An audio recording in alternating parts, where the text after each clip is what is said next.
Good morning. I am a little bit late with this post this morning. A lot of stuff has been happening.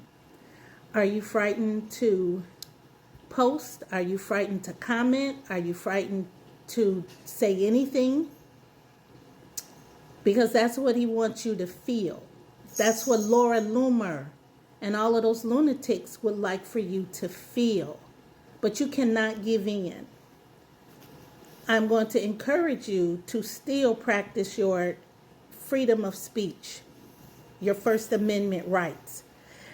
Because if you don't, this country may end up like North Korea.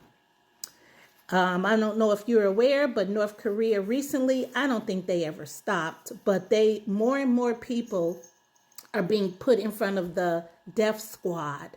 If he finds westernized media, if you have anything Western in your possession or from South Korea, he's unaliving you.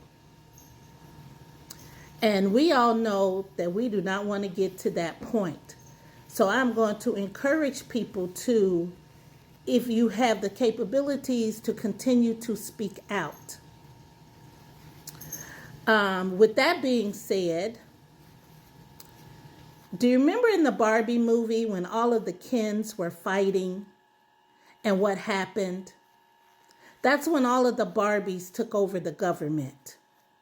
Now, I'm not suggesting that all women stand up and take over the government. That's not what I'm talking about. It has a pretty much of a deeper meaning. Now, I'm not a fan of Napoleon Bonaparte, but he did have a saying that I kind of like. And he said, never interfere with an enemy when they're in the process of destroying themselves. America better pay attention to what's going on in France.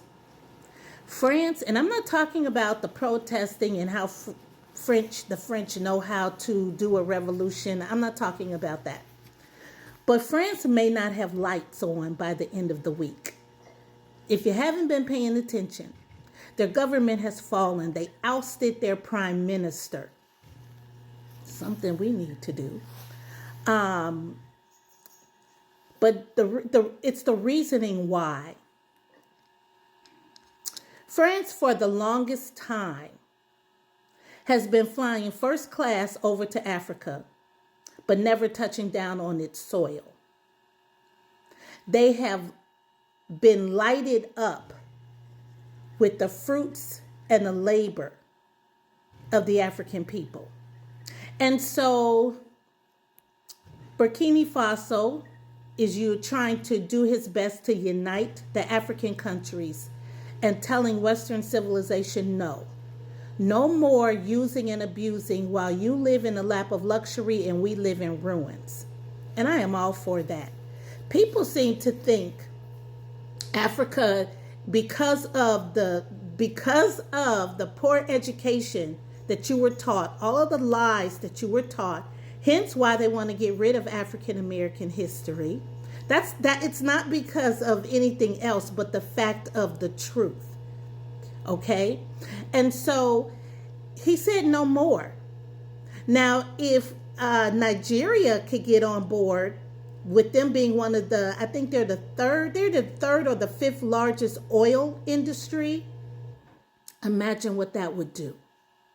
And this is why I'm saying America needs to take note. But white Americans, not all, are not very good with note taking. They always have to find out the hard way. My grandmother used to say a hard head is a soft behind.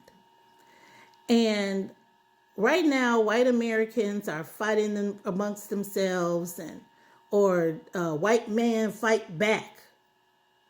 But I don't know who you're going to fight back with unless you're fighting back against your own person.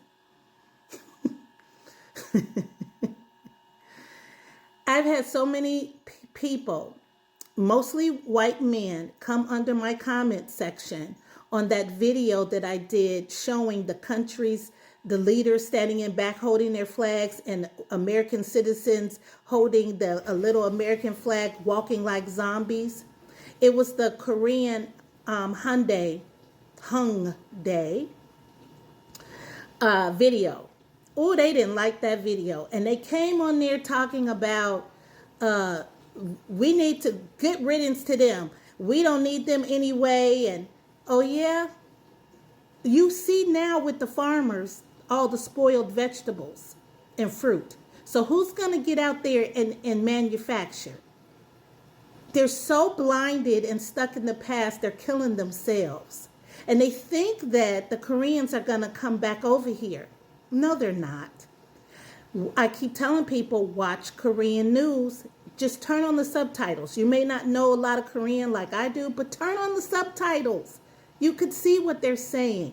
They were disrespected, and they don't like that. They don't operate the way Americans operate. They're not unprofessional like that.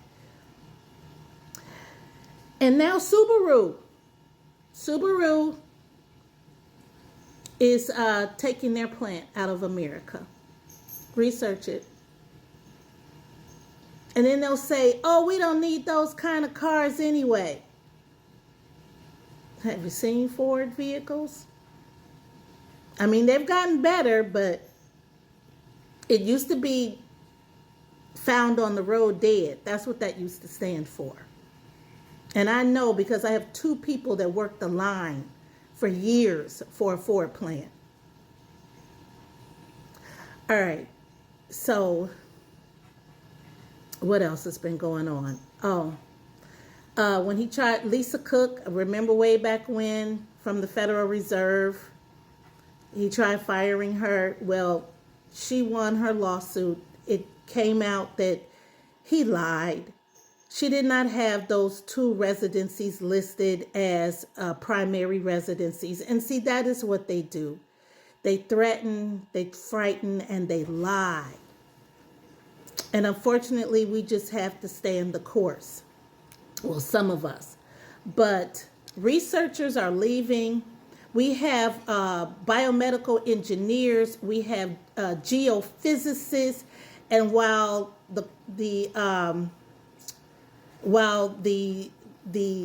some of the back roads white men could be screaming, yeah, we don't want them in our country, you are losing your medicines. You're losing your upcoming treatments.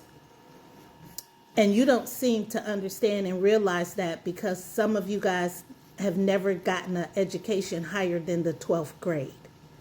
But all of those people from other countries, India, China, Japan, that came over here to assist or to learn or to progress our technology and our research, they're leaving.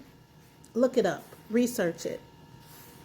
Maybe in the next talk, I'll come up with some pictures and things of the ones that have left already. But I'm going to end this talk by saying, referencing the Ghost movie with Patrick Swayze and Whoopi Goldberg and Demi Moore. Molly, you in danger, girl. And while folks are applauding and saying, we don't want them in our country, we don't need them, leave, you don't seem to realize that you are going to be losing your progressive treatments, losing any type of progression with technology. You want everything to be American and white bread, but you don't have the infrastructure. You don't have a lot of the knowledge base for that. And a lot of those people were leaving their families behind to come over to help America. And what did this president do? He cut grants. He cut millions of dollars from HBCUs, African Americans. This past Friday, he cut millions of dollars from indigenous people in Alaska. While America is out here bullying and putting their head down in class, other countries are taking notes from the teacher. That's all the politics that I have for you today. You guys have a great Monday.